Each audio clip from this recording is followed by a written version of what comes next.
कि हम दुश्मन को मुंह तोड़ जवाब दे सकते हैं, और अल्हम्दुलिल्लाह सुम्मा अल्हम्दुलिल्लाह हमने दिया। आज हमारा दुश्मन 100 बार सोचेगा हम पर हमला करने से पहले। लेकिन सर, कौम की इस खुशी को, कौम के इस यकजहती को ये आपका मुल्क दुश्मन बजट पारा पारा कर देगा, जिसमें हर शख्स गिरफ्तार हो सकता है, हर शख्स को जो है शक की बुनियाद पे आप बंद कर सकते हैं, हर आदमी कारोबार नहीं कर सकता। अच्छा, मुझे एक बात सर, आज ये मिनिस्टर साहब बताएं, अगर नॉन फाइलर बैंक अकाउंट नहीं खोल सकता, तो वो अगर कोई नया नौजवान आए, वो कहता है मैं कारोबार करना चाहता हूं, उसको कोई उधार देता है, तो अब वो पहले बैंक अकाउंट ही नहीं खुलेगा, वो कोई चीज खरीद नहीं सकता, तो वो मुझे बताएं वो दुकान कैसे खरीदेगा, वो कैसे शुरू करेगा अपना कारोबार? इसका क्या तरीकेकार है कि कोई नया आदमी अगर अपना बिजनेस शुरू करना चाहे, तो पहले तो आप कहते हैं कि अच्छा तो नॉन फाइलर नहीं होता, अभी तक तो बेरोजगार था, अब वो फाइलर बनने जा रहा है तो वो बैंक अकाउंट नहीं खोल सकता, वो कोई चीज खरीद नहीं सकता। ये क्या अक्लमंदी है? ये कौन सी, मतलब किसने बनाया है ये बजट? और नया आदमी तो अब कोई काम शुरू ही नहीं कर सकता, यानी नौकरियां आप देंगे नहीं, कोई शख्स कारोबार शुरू नहीं कर सकता, शुरू करेगा तो उसको गिरफ्तार कर लिया जाएगा, अगर उसने कारोबार शुरू भी कर लिया तो उसके सर पे कोई आके खड़ा हो जाएगा कि देखो ये कमा रहा है या नहीं कमा रहा, और अगर वो आपकी तवक्को जो 130% है उसके मुताबिक नहीं कमा रहा तो इसको अंदर करो और इसके अकाउंट जब्त कर लो। खुदा के वास्ते ये किसी दुनिया में किसी और मुल्क में है? और उसको सुनवाई का कोई हक भी नहीं। ये किसी और दुनिया में ऐसा मुल्क में ये एफबीआर के कानून हैं? सर सीधा सीधा मैं आपसे कह देता हूं कि सर ये नहीं होगा, ये नहीं चलेगा इस तरह, ना हम मंजूर करेंगे, ना मैं समझता हूं कोई भी समझदार आदमी जो इस बजट को पढ़ सकता है, जो इसको समझ सकता है, वो कभी भी इसके हक में वोट नहीं देगा। और ये इनके सर आर्बिट्री परसेंटेज, एक ख्याली परसेंटेज सेट की गई है, वो है 130%। अगर ये अपने लास्ट गोशवारे से 130% के करीब नहीं आते तो ये अब ये सर ये ख्याली हद है जो एफबीआर ने मुकर्रर की है, इसको समझना चाहिए। और ये अगर उस 130% के करीब नहीं तो इनको किसी भी वक्त गलत करार दिया जा सकता है। इसमें कुछ चीजें लिखना आप भूल गए हैं जो नॉन फाइलर के लिए और भी लिखी जा सकती हैं। ये अपने बच्चों के खतना नहीं करा सकते, और अगर ये रिश्ता मांगेंगे तो इनको कोई रिश्ता नहीं देगा, ये समोसे खरीदेंगे तो साथ में चटनी नहीं मिलेगी, और चलते हुए ये 2 पैरों का इस्तेमाल नहीं कर सकते, एक पैर से लंगड़ा के चलेंगे ताकि दूर से पता चले कि ये नॉन फाइलर जा रहा है। तो सर ये तमाम चीजें जो है ये मैंने आइन के वो आर्टिकल भी बताए जिसके ये खिलाफ है। अब आगे चलें सर, ये 138 और 140 टैक्स की वसूली, अब ये टैक्स की वसूली कम और बत्तागिरी ज्यादा है सर। मेरे ख्याल में रिकॉर्ड टूटने वाला है आप लोगों का। ये कुछ मखसूस हालात में, जिस तरह हमारे साथ कराची में होता था, नोटिस दिए बगैर ही अकाउंट्स मंजमद और रकम निकाल लेगी एफबीआर, यानी नोटिस नहीं देगी, अकाउंट्स मंजमद कर देगी और रकम निकाल देगी।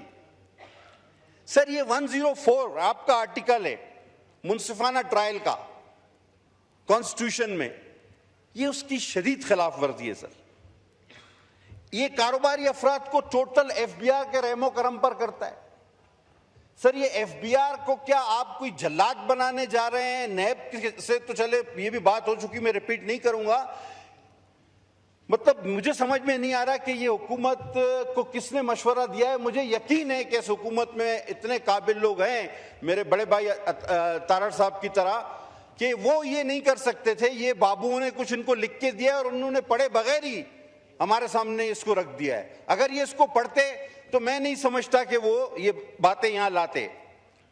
अब सर इनलैंड रेवेन्यू ऑफिसर की तैनाती को दे दे, ये 175C है सर इनका, 175C।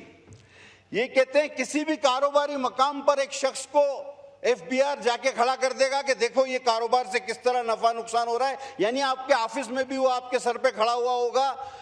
आपकी फैक्ट्री में भी आप वो तैनात कर सकते हैं, आपकी दुकान पर भी लाके उसको एक कुर्सी दे के बिठा सकते हैं। वो सर इसमें अच्छा हुआ ये नहीं लिख दिया इन्होंने कि बेडरूम में वो देखे कि राइट साइड पे इसको सोना है या लेफ्ट साइड पे सोना है, वो भी ये फैसला करे ये आदमी। ये अच्छा हुआ ये इनसे रह गया। सर ये इस किस्म के इकदामात में एक एक करके आपको बता रहा हूं। अब सर सेक्शन 14A(c), ये सर मनकूला और गैर मनकूला जायदाद की मुंतकली है। सर अब जो शख्स सेल्स टैक्स एक्ट में रजिस्टर्ड नहीं, वो ये सारी चीजें नहीं कर सकता।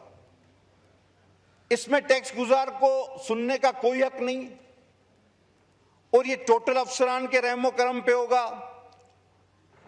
और सर यानी कि अब इनकम टैक्स का एक ऑफिसर, पहले आपको उसके पास पेश होना पड़ेगा और आपको बताना पड़ेगा कि मैं क्या चीज खरीदने के काबिल हूं और मैं क्यों काबिल हूं, मैंने ये पैसे कहां से लाए, कैसे आए।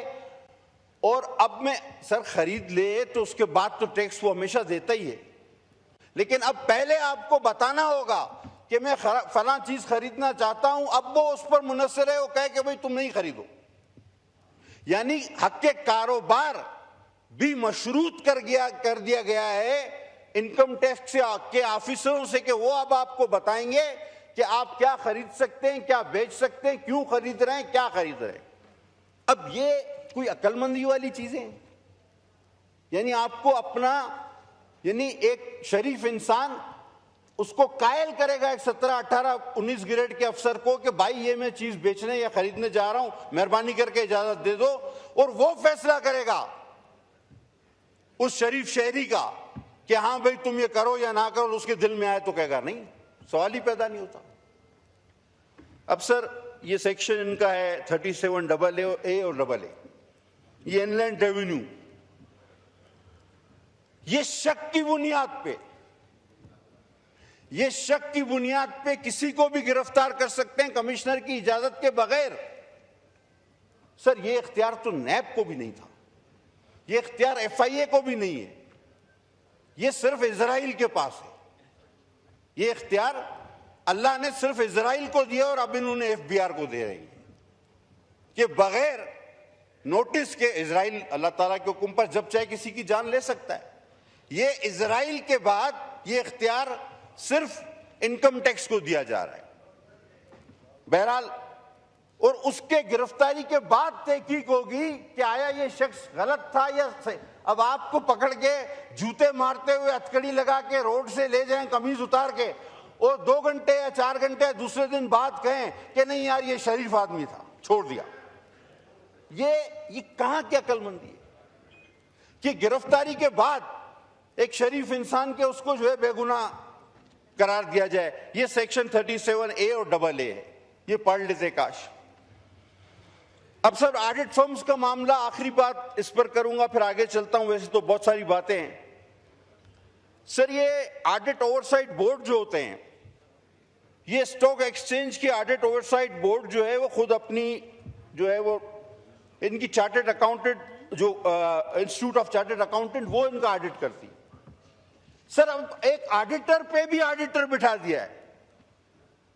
अब इन्होंने बजाय इंस्टीट्यूट ऑफ चार्टर्ड अकाउंटेंट के ICAP पे ये एक इदारा है उसको ये भेजेंगे और अपनी मर्जी के फैसले कराएंगे। सर आखिर ये सारी चीजें करके ये क्यों समझते हैं कि पाकिस्तान में कारोबार फैलेगा फूलेगा, कोई यहां आकर इन्वेस्टमेंट करेगा? कोई पागल हो गया भाई कि जिसके घर में तुम आदमी खड़ा कर दो, जिसकी दुकान में आदमी खड़ा कर दो, जिसके मकान पे आदमी खड़ा कर दो, जिसकी फैक्ट्री पे आदमी खड़ा कर दो, तुम्हारे पास आके इन्वेस्टमेंट करेगा, कारोबार करेगा। सर ये मुल्क का पट्टा बिठाने वाली बात है। ये पता नहीं किसने इनको बजट लिख के दिया, और इनकम टैक्स को ऑफिसरों को तो मैं कहता हूं इजराइल बना दिया। मैं बार बार कहना चाह रहा हूं। अच्छा आप कह रहे हैं जी सोलर पर 18% टैक्स, बिल्कुल भी नहीं करेंगे हम इसकी हिमायत। अच्छा कह रहे हैं इंपोर्ट पर 18% टैक्स, आप मुल्क में जो है वो सोलर जो है वो खरीदे। वो भाई आपने मुल्क में इंजीनियर कौन से पैदा किए हैं, वो कौन सा इतना अच्छा सोलर पैनल बना रहे हैं? सर अगर पाकिस्तान में बनने वाला पैनल 5 यूनिट पैदा करता है तो उतने ही पैसे का जो हम बाहर से यूनिट मंगाते हैं वो 100 यूनिट पैदा करता है। आप या तो मुल्क में सोलर की उसी तरह की उस स्टैंडर्ड की मशीन लगाते, इंडस्ट्री लगाते, आप उसी सतह के सोलर पैनल बनाते जिस तरह के चाइना से आते हैं, जापान से आते हैं, जर्मनी से आते हैं, आप उस स्टैंडर्ड को मीट करते नहीं। आपने ये तो किया नहीं। आपका सोलर पैनल जो मुल्क में बन रहा है वो लगता है कि रेडियो है जो कि बजता नहीं है, वो डब्बे की तरह है, वो पुराना रेडियो लगता है जो बजता भी नहीं है, और वो सोलर पैनल इतने जदीद है। अब हम जबरदस्ती ये खरीदें वो खरीदेंगे तो 18% टैक्स लगेगा, और आप फिर कहते हैं कि हम मुल्क को तवानाई के बहरान से निकालना चाह रहे हैं। आप झूठ बोलते, आप चाहते ही नहीं कि ये मुल्क तवानाई के बहरान से निकले। वैल्यूएशन, इस पर मुझसे फेडरल मिनिस्टर ऑफ फाइनेंस मुत्तफिक हो गए। कराची की बात करूंगा, 5 लाख रुपए की जो जगह है उसकी एफबीआर ने वैल्यू रखी है 25 लाख रुपए। अब टोटल वो 5 लाख की वैल्यू है, उसकी 25 लाख कहां से लाए कोई 25 लाख वाइट मनी? तो हुआ क्या इससे, अब इनको खुद अंदाजा नहीं कि लोगों ने रजिस्ट्रार के पास जाना बंद कर दिया, 2 गवाह रख के वो शरई मुआहदे करा रहे हैं। लेकिन मैं इसमें शुक्रगुजार हूं, मेरे दोस्त जो फाइनेंस मिनिस्टर नहीं रहे, अली साहब भी और हमारे फाइनेंस मिनिस्टर भी, ये मुझसे एग्री करते हैं कि हाँ ये गलत है। इन्होंने एक चीज कही थी मुझे कि आप मुझे निशानदेही करें। सर मैं अपने हल्के तक की तो निशानदेही कर सकता हूं कि कहां की जो है ना रकूम गलत रखी गई है, वैल्यूएशन हाई रखी गई है, लेकिन पूरे कराची का सर्वे सर मैं ये इन जल्लादों से, इजराइलों से करा ले सर। इतनी बड़ी जब इनको इतने इख्तियारात दिए इनकम टैक्स वालों को, तो ये इनसे करा लेना। हम एक पूरी कराची का सर्वे मैं कहां से जाके करूं सर? अब आप आ जाए सर, एक पूरे पाकिस्तान में, पूरी दुनिया में पाकिस्तान एक वाहिद मुल्क है, एक अनोखा मुल्क है कि जिसमें हमारा मकामी माहीगीर। पटेल साहब, आपके विप ने लिख के दिया कि आपको पार्टी की तरफ से एक्स्ट्रा टाइम दे दूं, तो इसलिए एक्स्ट्रा टाइम। जी बहुत शुक्रिया सर, मैं इंतहाई शुक्रगुजार हूं आपके साथ। सर पाकिस्तान इस तरह से एक अनोखा और वाहिद मुल्क है कि पाकिस्तान में मकामी माहीगीर को पोर्ट क्लियरेंस लेनी पड़ती है और उसके एवज उसको पैसे देने पड़ते हैं। अब वो कौन सा अफ्रीका, सोमालिया, अमेरिका जा रहा है, वो जाता है अपनी कश्ती लेके अपने समुद्र में शिकार करता है, वापस आता है, लेकिन उसको कहते हैं